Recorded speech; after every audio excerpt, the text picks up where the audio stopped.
ମୁଁ बेले भावे जो हिसाब से आम ओडिया कही पारे ठीक से लय से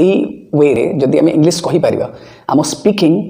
आइदर ओडिया को हिंदी को जहाँ को सेटा मैच कर वो सेन्स जो लोकल स्टाइल आम ओडिया कथा होचुं चाहे जहाँ भी सहित दुईटा तरीका जोटा आम गाँ लोक सहित कथा होचुं स्टेज उपर जो कथा होचुं प्रैक्टिकली जमी कथा ही पारिबा से हिसाब से जब इंग्लीश लैंग्वेज आसला तामें जानवा कि इंग्लीश स्पीकिंग आमको आसे बही उठे कहीदे से हेनी तेणुक से सेन्स को बढ़ेबार अच्छे जदि इंग्लीश बहुत बेहतर करार अच्छे ओडिया टू इंग्लीश कोशिश करवा या थ्रू मुझे किसी ओडिया सेंटेंस कहि तादरे इंग्लीश तुमको जनईदेवी एंड जब एमती प्रैक्टिस कर आई थिंक 100-200 सेंटेंस जब आदत बनीगला then I think Odia English combination आउर भी बढ़िया लगे ठीक है जी प्रथम वन यानी कपड़ा सुखे देबू घरे कहती माँ मैंने कपड़ा सुखे देबू तो केमी कह put the clothes to dry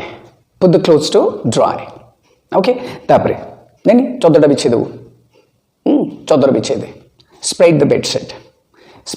bedsheet सेमती आउरी छोट छोट ओडिया टू जमी कह या ढाकणाटा खोलदेबू जमीक भात बसाई कि बसाई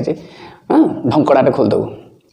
तो केमी कह open the lead what is that open the lead सेमती मो सहित लागेना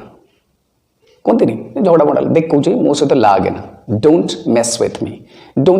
मी से भाई कहीं गोटे बकबक कर कहलु बकबक करना अधिक गोपन एमती डोंट प्रैटल PRATTLE से भाई बुझा चेष्टा कर अरे बुझा चेष्टा कर ट्राई टू अंडरस्टैंड मु कौन कहूँ चाहूँगी मुझे कहूँ चाहूँगी जी सेन्स छोट छोट जो भाई ओडिया कथा आसे से हिसाब से पर्टिकुलर इंग्लिश सेंटेंस को प्रैक्टिस करा जाए विदाउट ग्रामेटिकल नॉलेज तेज भी आउरी बढ़िया इंग्लिश हो पार and you can really have that confidence in speaking in whatever language you feel like thank you